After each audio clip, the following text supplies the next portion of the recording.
Diane Keaton built one of Hollywood's most celebrated careers, while quietly carrying a private world most people never got to see. For over 5 decades, she captivated audiences with her talent, her fearless style, and a kind of magnetic originality that simply couldn't be manufactured. But behind every brilliant performance was a woman navigating love, loss, and the quiet courage of choosing herself, even when it cost her everything she thought she wanted.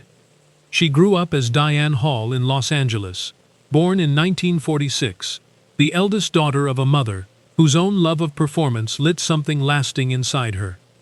When her mother won a local homemaker competition and stood beneath the stage lights wearing a crown, young Diane felt the pull of that world immediately. She eventually left California for New York, landing a role in the Broadway musical Hair in 1968. But those early years were far from glamorous.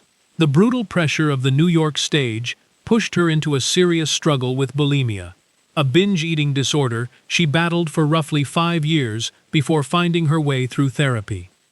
It was during that same period that she crossed paths with director Woody Allen, first in his stage play and then through a series of iconic film collaborations.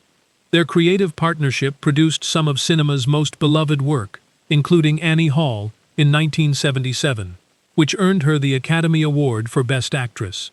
That film also turned her into an unlikely fashion revolution. Her layered menswear looks, wide-legged trousers, and Ralph Lauren jackets sparked a movement that generations of women still reference today. Her personal life, though, told a more complicated story. Her relationship with Al Pacino, her co-star from The Godfather, stretched across decades in an unpredictable cycle of connection and distance. According to her own memoir, she was deeply in love with him and found something uniquely compelling about the contrast between his extraordinary screen presence and his more vulnerable private side.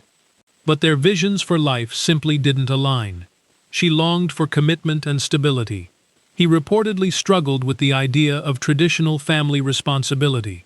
When she reportedly issued an ultimatum during the production of The Godfather Part 3, the relationship finally reached its end. Rather than collapse into regret, she rebuilt entirely on her own terms. In 1996, she adopted her daughter Dexter, and in 2001, her son Duke, creating the family she had always wanted, just differently than she'd imagined. In her memoir, Then Again, she named Pacino as the defining love of her life, while also concluding that perhaps their paths had diverged for a reason. She wasn't immune to controversy either. When she publicly defended Woody Allen during a period of intense scrutiny in 2018, the backlash was fierce. Whether her loyalty was admirable or misplaced remains a matter of public debate, but it was undeniably consistent with who she has always been, someone who stands by her convictions regardless of the cost. Now in her late 70s, Diane Keaton continues to work, to mother, and to move through life with a hard-won sense of peace. She proved that a woman's story doesn't have to follow a conventional script to be extraordinary. Sometimes the most powerful life is the one you write entirely yourself. If this story resonated with you, give it a like and subscribe. There are more remarkable lives worth exploring right here.